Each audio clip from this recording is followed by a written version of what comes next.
bien bonjour à tous, aujourd'hui on va voir le souci des panneaux solaires souples pour des raisons je dirais qu'on retrouve systématiquement sur tous les panneaux solaires souples, voire les panneaux rigides 100 watts, 120 watts et des petites puissances. On verra pourquoi ça charge presque rien sur les véhicules et c'est vraiment un souci, on va détailler ça dans cette vidéo.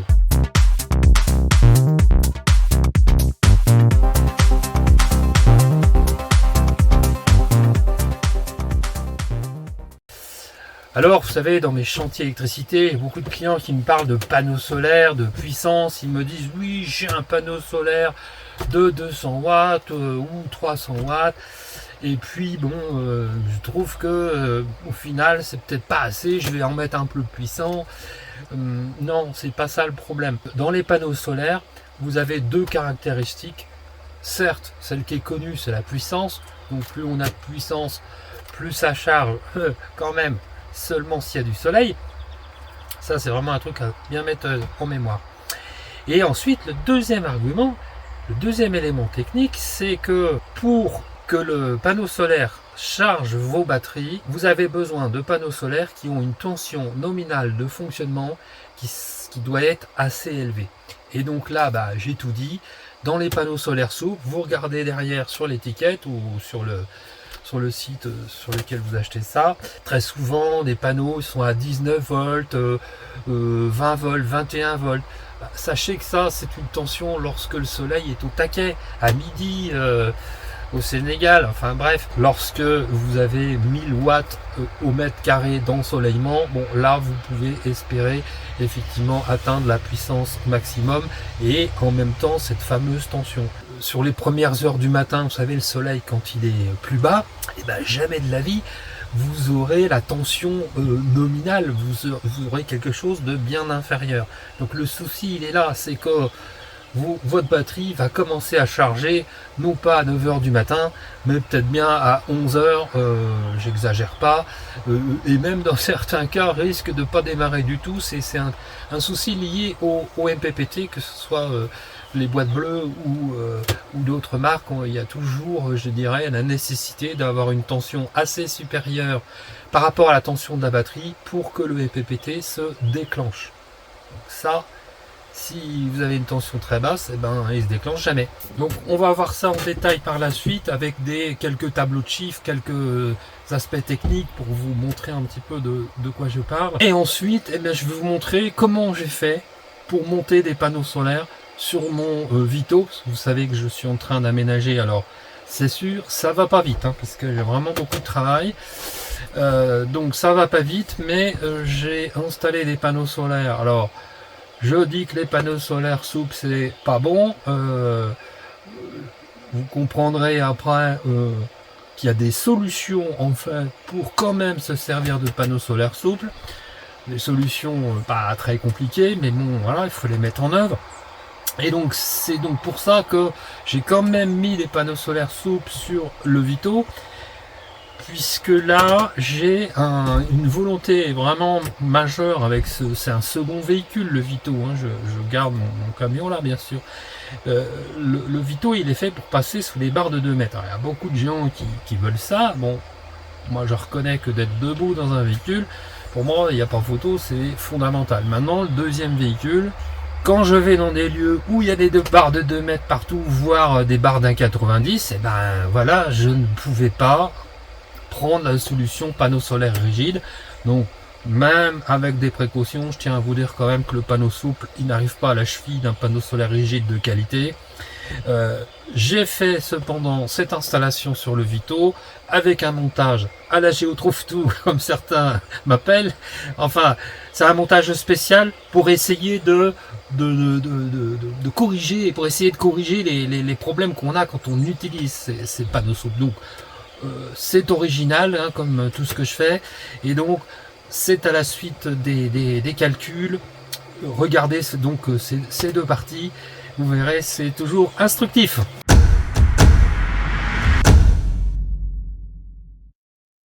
Très bien, bon, on est devant déjà des courbes, je dirais classiques de panneaux solaires. Donc en rouge, vous voyez qu'on a le rapport de l'intensité et la tension. Donc comment ça se lit ça? C'est simple. Ici, vous voyez qu'il y a le courant. Donc lorsque le panneau est en court-circuit, au final, on a 0 volt à ces bornes. Et à l'inverse, lorsque le courant est égal à 0, vous avez ce qu'on appelle la tension en circuit ouvert, donc le fameux VOC. Juste une petite remarque là-dessus, c'est le VOC que vous devez prendre en compte pour calculer la tension d'entrée maximum sur votre MPPT. Si on prend par exemple des, 3 panneaux en série de 40 volts, ça va vous faire 120 volts en VOC. Donc ne prenez pas un MPPT 100/30 puisque 100 c'est seulement 100 volts. Donc là, on fait attention à ça. Bon, après, il ne faut pas confondre parce que vous avez l'autre courbe, la courbe cette fois-ci de puissance.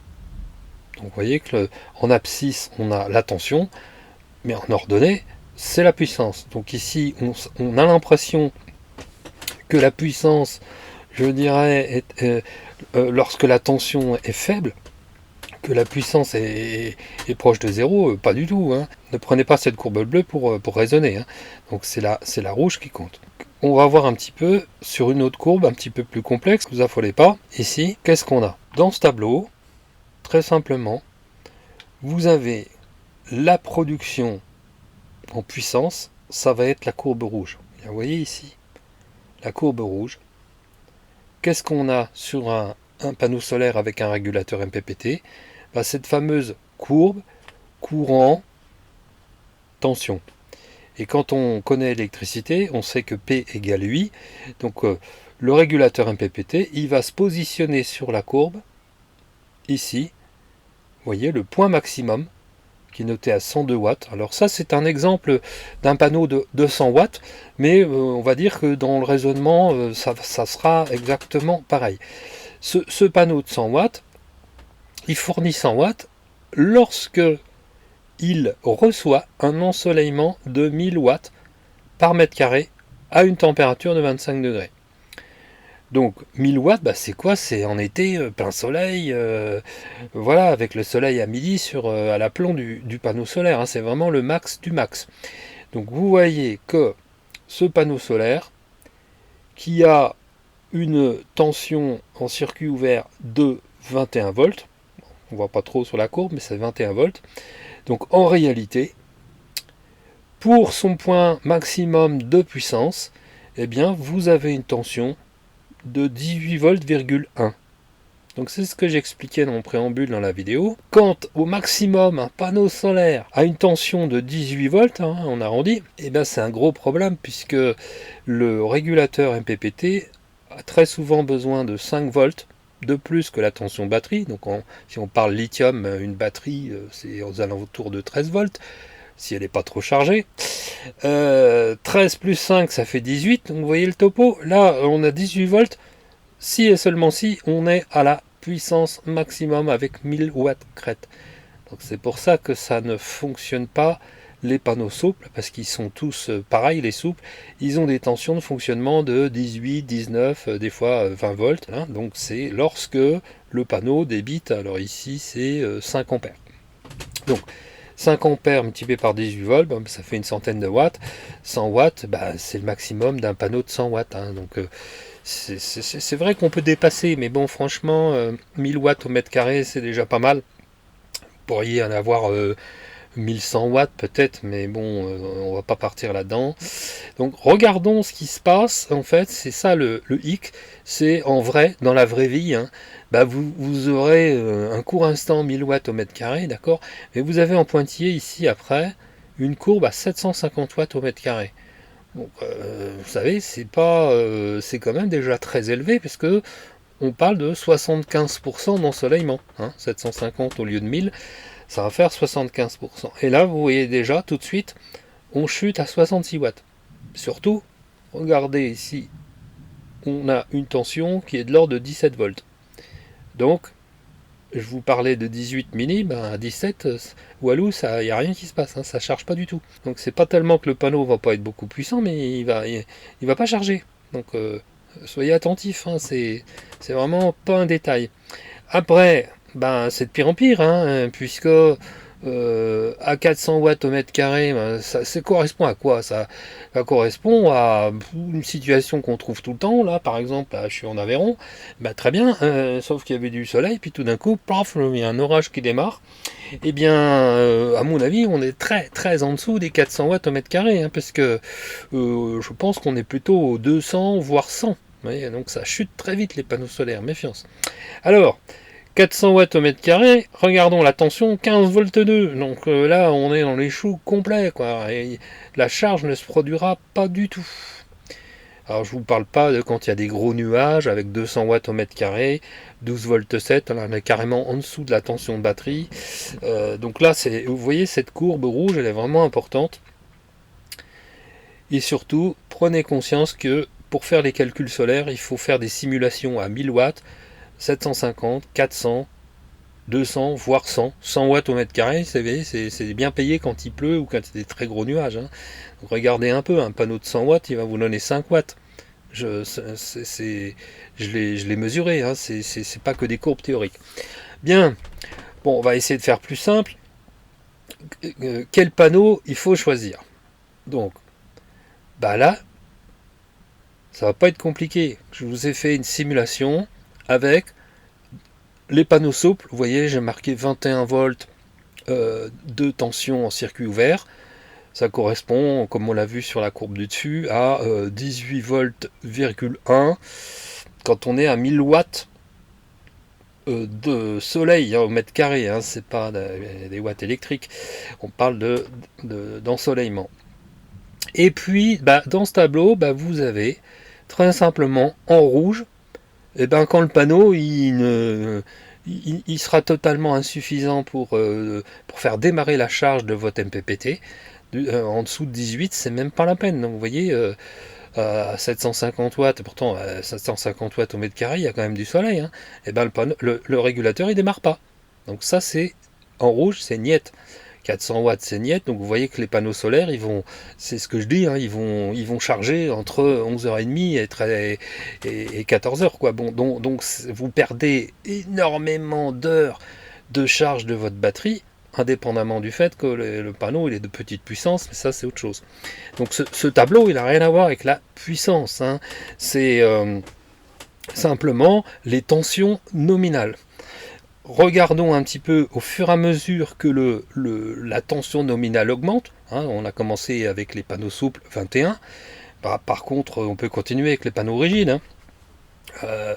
Panneaux rigides, ils sont quelquefois à 19 volts. Hein, on en trouve plein. Donc ça, il faut le proscrire. Après, vous voyez, à 25 volts, bah, le nombre de cas de figure où c'est en rouge, bah, ça chute. Là, il faut descendre à 200 watts au mètre carré pour que le régulateur solaire ne démarre pas. Donc c'est ce que je dis à tout le monde. Donc là, bon, c'est absolument pas terrible, puisque on est très limite avec 400 watts au mètre carré. Donc là, moi, je recommande pas ça.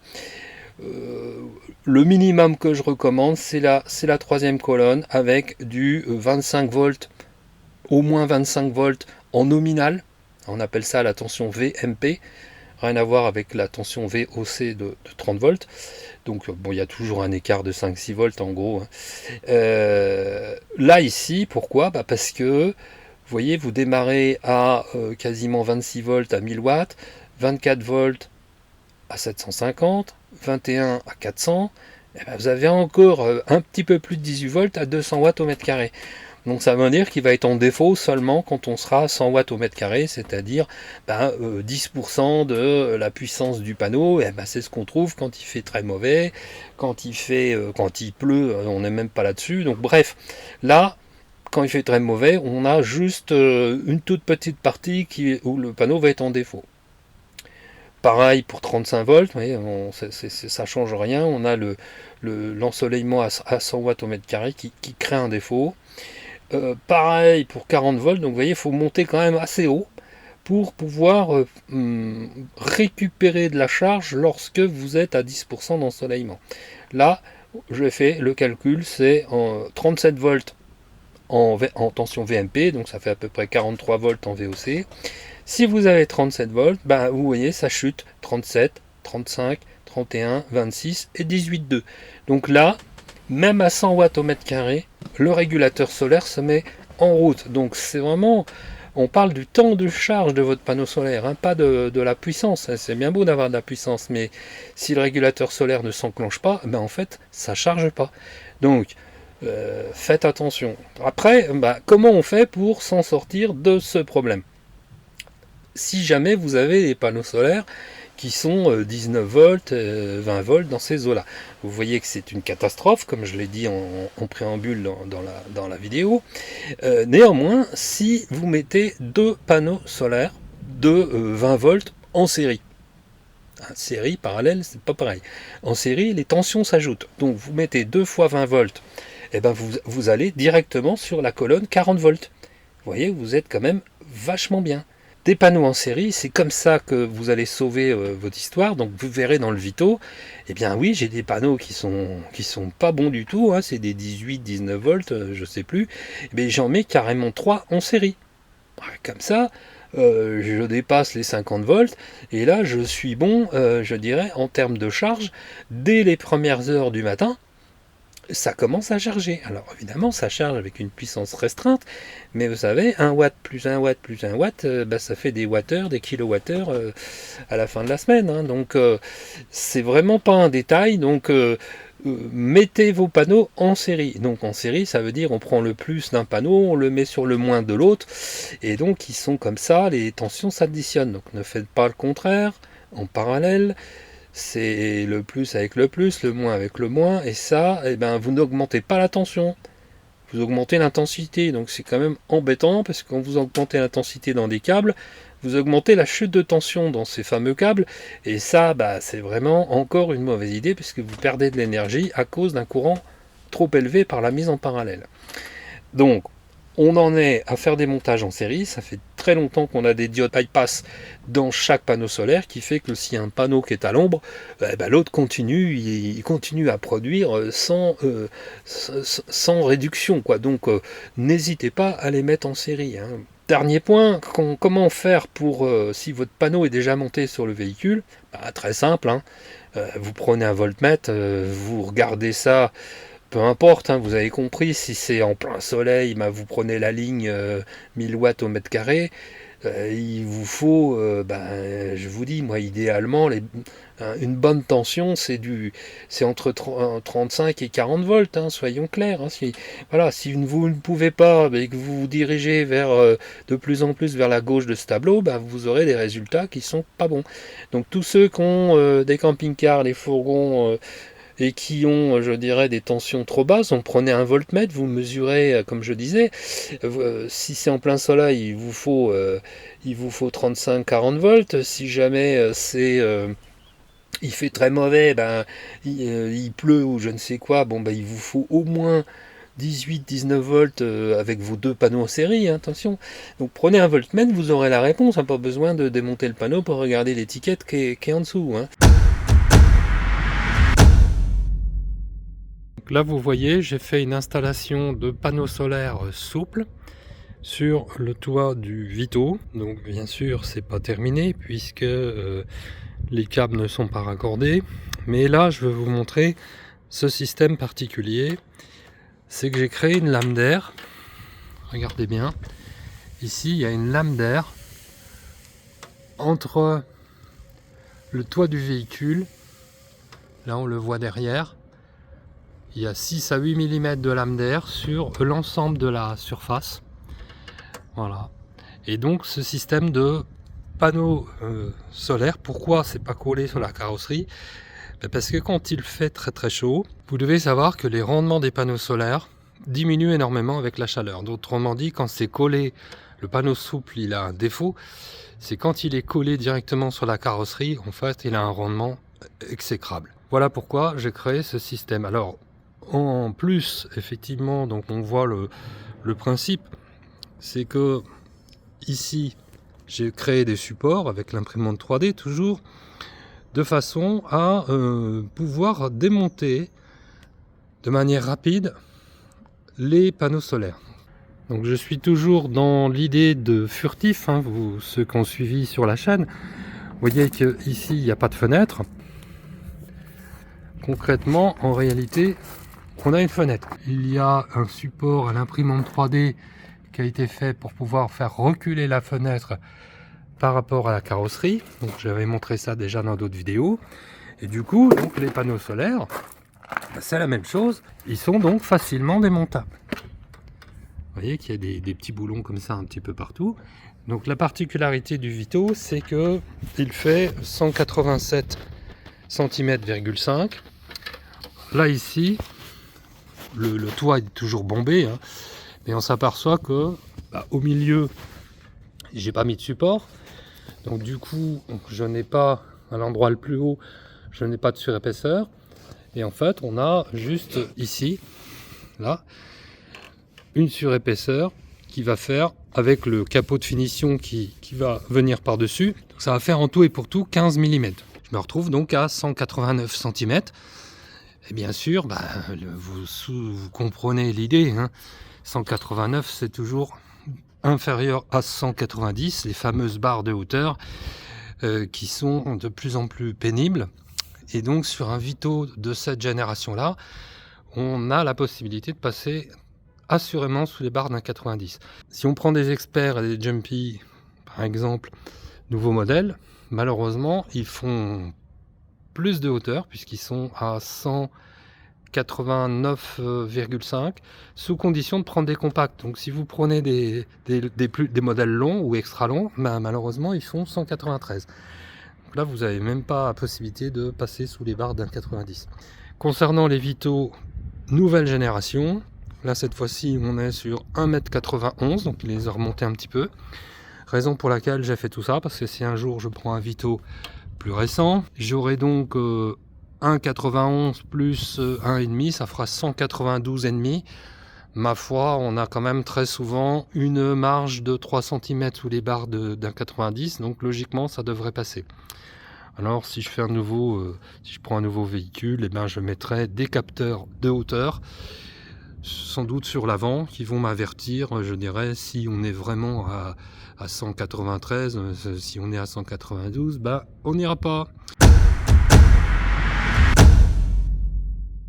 Là, il reste à faire les branchements, je dirais, des connecteurs. Donc bien sûr, je vais couper ces connecteurs MC4, je ne vais pas les laisser. Je vais donc mettre des connecteurs XT60.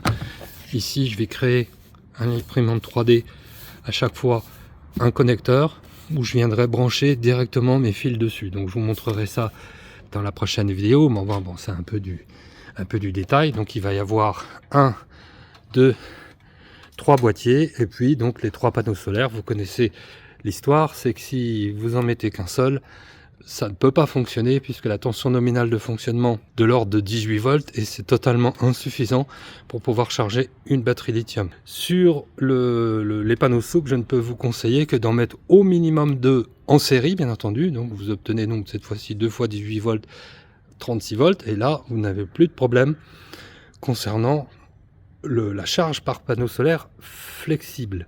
Donc là j'en ai 3, je me retrouve avec 3 fois 180 watts. Possibilité d'avoir 510 watts de charge. Et pourquoi c'est démontable? Eh bien très simplement, si je veux être dans un endroit interdit camping-car, je mets mes enseignes sur les fenêtres, on voit plus les fenêtres, et je démonte les panneaux solaires et donc plus de panneaux solaires. Donc là on a possibilité de se garer vraiment partout. Bien, donc là ici mon système démontable, très simplement on enlève les petites vis ici. Je peux vous dire que c'est du solide, hein. J'ai déjà fait un test, ça ne s'envole pas. On soulève le panneau solaire et là on le range dans le camion, tout simplement. Donc vous voyez qu'il y a des petites subtilités parce que là il y a des cales ici intermédiaires pour éviter que le panneau solaire il s'écrase sur le toit du véhicule. Donc là ici, quand je veux être furtif ou quand j'ai pas besoin des panneaux solaires, je les range à l'intérieur du véhicule, tout simplement.